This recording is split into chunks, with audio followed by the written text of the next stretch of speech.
안녕하세요. 전북대학교 학우 여러분. 오늘 하루도 즐겁게 보내셨나요? 화요일 저녁 방송 사계의 가을편에서는 여러분들이 지금의 계절을 잘 즐기실 수 있도록 가을에만 할 수 있는 다양한 활동을 소개해드립니다. 가을은 말도 살이 찌는 풍요로운 계절이지만 가을을 타다라는 말이 있을 정도로 감성이 깊어지기도 하죠. 쓸쓸해지기 쉬운 계절도 저희와 함께라면 풍성하고 따뜻한 가을로 채울 수 있습니다. 그럼 오늘도 가을을 잘 즐기러 가볼까요?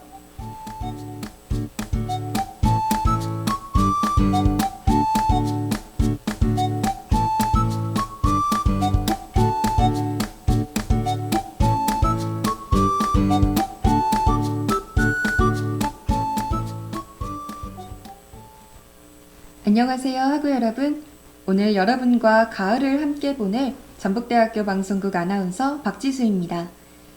이번 주 금요일이 되면 추석 연휴가 시작되는데요.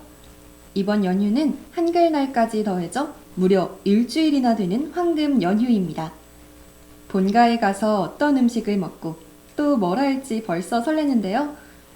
그 중에서도 꼭 해야 하는 것이 있죠. 바로 꽉 찬 보름달을 보고 소원을 비는 것인데요.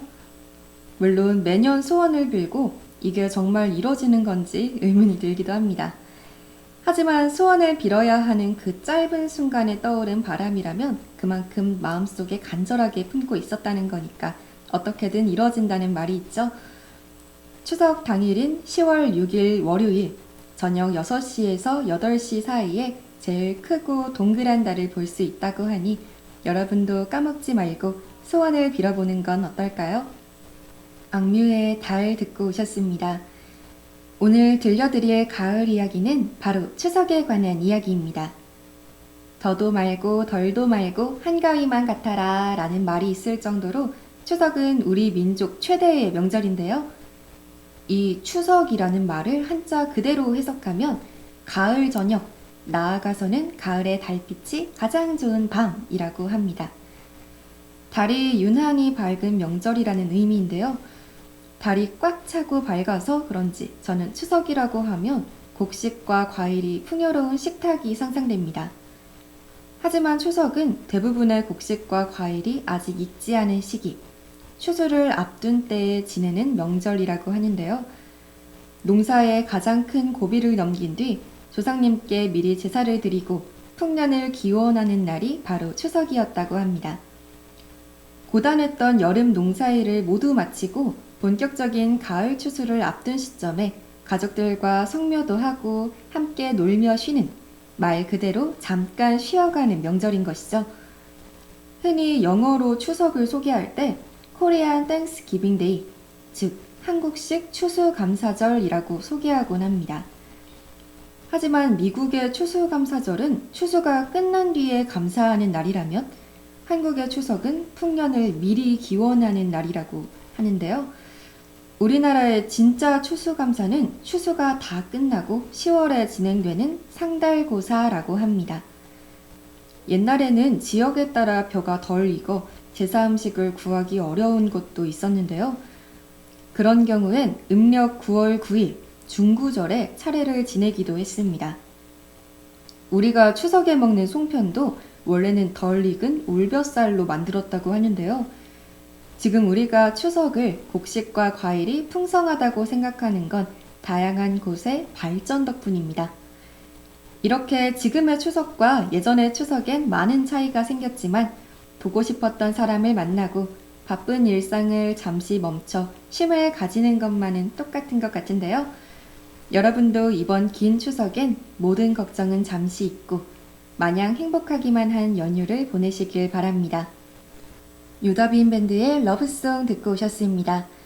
추석에는 단순히 맛있는 음식을 먹고 오랜만에 보고 싶었던 가족이나 친척을 만나는 것 외에도 조상님께 감사드리고 풍년을 기원하는 전통 의례가 있었는데요. 그 중에서도 가장 대표적인 것이 바로 올개심리와 풋바심입니다. 두 의례 모두 이름부터 낯설게 느껴지는데요. 저 역시 이번 방송을 준비하면서 처음 알게 됐습니다. 쉬는 날이라고만 생각했던 추석. 옛날 우리 조상들은 어떤 마음으로 이날을 보냈을지 함께 알아볼까요? 먼저 올개 심리는 햇곡식이 막 익기 시작할 무렵 그중 일부를 베어 조상님께 먼저 바치던 풍습입니다. 올개란 벼가 완전히 익기 전 조금 일찍 거둔 뼈를 말하고 심리는 제사를 지내는 행위를 말하는데요. 예전 사람들은 이 조금 일찍 거둔 벼로 밥을 짓고 술이나 조기, 햇병아리, 햇무 같은 음식과 함께 조상님께 제사를 올렸습니다. 이 제사는 먼저 감사를 드리고 함께 풍요를 나눈다는 마음이 담긴 행위죠. 또 하나 흥미로운 점은 제사를 마친 뒤 미리 베어온 벼포기를 안방 벽에 걸어두는 풍습입니다. 농사를 짓지 않는 집에서도 일부러 벼를 사다가 걸어둘 정도로 중요한 풍습이었다고 하는데요. 이 벼 역시 단순한 장식이 아니라 올해도 무사히 추수를 맞이게 하게 해준 자연과 조상에 대한 감사의 표시라고 합니다. 특히 전라도 지역에서는 올개 심리를 매우 중요하게 여겼다고 하는데요. 전라도에선 큰 집에서 먼저 올개 심리를 하고 작은 집에서 그 뒤를 이어 길이를 택해 제사를 지냈다고 합니다. 이렇게 우리의 조상들은 추석에 올개 심리를 통해 먼저 감사하고 그 기쁨을 나누었는데요. 이게 바로 진짜 한가위 정신이 아닐까요? 그럼 노래 한 곡 듣고 또 다른 의뢰인 풋바심에 대해 알아보겠습니다. 루시의 미워하지 않아도 될 수많은 이유 듣고 오셨습니다. 추석은 풍요로운 한가위로 불리지만 예전 농가에서는 그 시기를 맞기까지 험한 고개를 여러 번 넘어야 했습니다.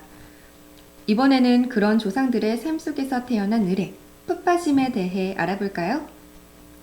풋바심은 말 그대로 아직 덜 익은 벼나 보리를 베어 식량으로 삼던 풍습입니다. 지금으로 치면 벼가 황금빛으로 물들기 전 초록빛이 조금 남아있는 시기에 미리 수확을 해서 식사를 마련한 것이죠. 하지만 풋바심은 단순한 생계의 의미만 담긴 것은 아니었습니다.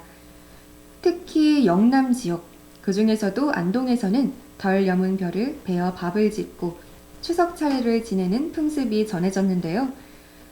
덜 익은 벼로 지은 밥이지만 그 밥 한 그릇에는 한 해 농사를 무사히 이어가게 해준 자연과 조상에 대한 감사의 마음이 담겨 있는 것입니다. 제상 위에는 대추, 밤, 배, 감과 함께 조기를 올렸고 이는 풍요와 복을 기원하는 마음의 상징이라고 하는데요. 풋바심은 결국 부족함 속에서도 감사하고 어려움 속에서도 나누는 마음을 보여주는 풍속이었습니다.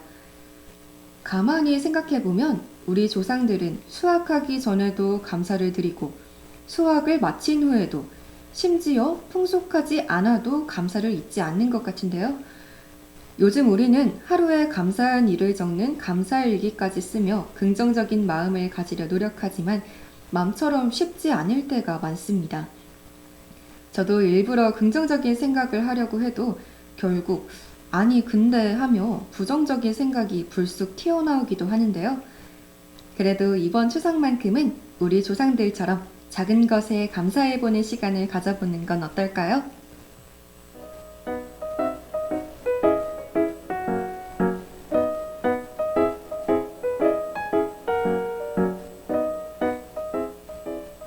지금은 6시 34분, 여러분은 사기의 가을편과 함께하고 계십니다. 저희와 함께 쓸쓸한 가을을 풍성하고 따뜻한 가을로 바꾸러 가볼까요?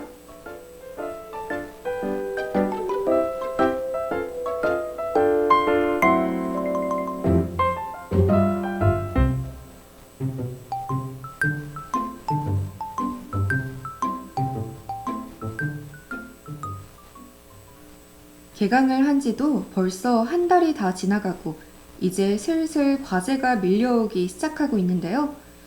왜 과제는 닥치면 더 하기 싫어지는 걸까요? 매번 미리미리 해야지 다짐하지만 그게 참 어려운 것 같습니다. 이렇게 해야 할 일이 많으면 더 아무것도 하기 싫어질 때가 있는데요. 아마 추석 연휴가 끝나고 이 긴 연휴 동안 아무것도 안 했다니 라고 생각하는 학우분들이 생길 것 같습니다. 물론 꼭 해야 하는 일은 아니겠지만 해야겠지만요. 아무것도 안 했다고 자책하진 않으셨으면 좋겠습니다. 그 아무것도 안 하는 시간도 다 나를 위한 시간이니까요. 이 시간으로 마음을 회복하고 또 열심히 움직이면 됩니다. 그러니까 이번 연휴에는 그냥 푹 쉬고 오는 걸 목표로 하는 건 어떨까요? 영케이의 나무가 될게 듣고 오셨습니다. 긴 연휴에 제대로 쉬려면 맛있는 음식을 먹어줘야겠죠? 이번 시간에는 추석에 먹기 좋은 음식들을 소개해 드리려고 합니다. 첫 번째는 추석하면 가장 먼저 떠오르는 과일인데요. 또 자취를 하거나 기숙사에 사는 학우분들에겐 과일이 정말 귀하죠? 이 방송을 통해 오랜만에 과일을 먹어보는 건 어떨까요? 먼저 가을 과일 하면 제일 먼저 떠오르는 사과입니다. 사과는 9월에서 12월이 제철인데요. 식이섬유와 비타민C가 풍부해 변비 해소와 피부 미용에도 좋고 노화의 진행을 늦추고 암이나 치매를 예방하는 향산 효과도 좋다고 합니다. 이 몸에 좋고 맛도 좋은 사과를 어떻게 하면 더 맛있게 먹을 수 있을까요? 땅콩잼에 찍어 먹거나 얇게 썰어 시나몬 가루를 뿌려 먹으면 정말 맛있다고 합니다. 대충 어떤 맛인지 상상이 가시나요? 이번엔 전혀 상상해 본 적 없는 방법을 소개해 드리겠습니다. 바로 사과를 오븐에 구워 먹는 것인데요. 이렇게 먹으면 부드러운 식감과 깊은 단맛을 느낄 수 있다고 합니다.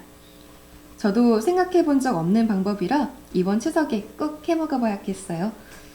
두 번째 과일은 화장품에서 많이 들어본 무화과입니다. 무화과는 9월이 제철이라고 하는데요. 식이섬유와 비타민, 미네랄이 풍부해 장 건강과 피로 해소에 좋다고 합니다. 이 무화과는 어떻게 하면 맛있게 먹을 수 있을까요? 무화과는 얇게 썰어 루꼴라, 시금치, 치즈와 함께 샐러드로 먹으면 고급스러운 맛을 느낄 수 있다고 합니다. 또 무화과를 반으로 잘라 꿀이나 시나몬을 뿌리고 오븐에 구우면 달콤하고 향긋한 맛을 느낄 수 있다고 하는데요. 이번 추석 아니면 이번 가을이 가기 전에 소개해드린 방법으로 사과와 무화과를 즐겨보는 건 어떨까요? 그럼 노래 하나 듣고 또 추석에 먹기 좋은 음식을 소개해드리겠습니다. 트레저의 Whatever Whenever 듣고 오셨습니다. 이번엔 추석 대표 간식인 수정과를 만드는 법을 알아볼 건데요. 명절마다 한 장씩 꺼내 마시면 특유의 향과 깊은 단맛 덕분에 마음까지 편안해지는 음료죠. 먼저 재료로는 통계피 3개, 생강 40g, 흑설탕 3분의 2컵, 소금 2꼬집, 물 2.5리터가 필요합니다. 생각보다 재료가 간단하지 않나요? 그럼 이제 본격적으로 만들어 보겠습니다. 먼저 재료 손질을 해야 하는데요. 통계피는 솔로 싹싹 문질러서 속까지 깨끗이 해주고 껍질을 벗긴 생강은 밤톨만한 크기로 자르고 씻어줍니다. 그 다음 냄비에 물 2.5리터를 넣은 후 손질한 통계피와 생강을 넣고 끓여주는데요. 센 불에 올려 팔팔 끓기 시작하면 중불로 바꾸고 뚜껑을 닫아서 20분 동안 더 끓여줍니다. 그렇게 20분이 지나면 생강과 계피의 맛과 색깔이 잘 나오면서 물의 색이 주황색으로 바뀌는데요. 이때 흑설탕 3분의 2컵과 소금 2꼬집을 넣어줍니다. 설탕과 함께 소금을 넣으면 깔끔해지고 단맛도 좋아진다고 하는데요. 이렇게 설탕과 소금을 넣고 불을 중약불로 줄인 후 5분 정도 은은하게 더 끓여줍니다. 이후에 생강과 계피는 건져내고 보자기에 걸러주면 맑은 수정과가 완성됩니다. 냉장고에 넣어 시원하게 식힌 뒤 위에 곶감이나 잣을 띄우면 보기에도 예쁘고 맛도 배가 됩니다. 그런데 이 수정과에는 재미있는 이야기가 있다고 하는데요. 바로 수정과를 많이 마시면 모기에 물리지 않는다는 것입니다. 계피에 들어있는 성분이 모기에겐 아주 치명적인 물질이라고 하는데요. 그래서 수정과만 마셔도 피부와 혈액에 미세하게 계피향이 배서 모기가 잘 물지 않는다고 합니다. 정말 신기하지 않나요? 이제 날씨가 선선해지면 점점 모기가 늘어나는 것 같은데요. 직접 수정과를 만들어 먹으며 추석 감성도 즐기고 모기도 피해보는 건 어떨까요? 그럼 노래 하나 듣고 인사 나눠보겠습니다.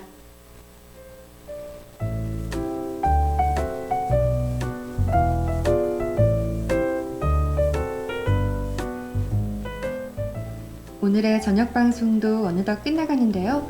오늘은 추석을 맞아 관련된 전통 의례와 추석에 먹기 좋은 음식들을 알아보았습니다. 이 방송으로 여러분의 가을이 조금 더 여유롭고 따뜻해지셨길 바라면서 저희는 여기서 인사드리도록 할게요. 지금까지 제작 연출의 이상현, 기술의 김소영, 모니터 최희석, 그리고 저는 진행의 박지수였습니다. 다음 주에도 가을을 잘 즐길 수 있는 방법으로 찾아올게요.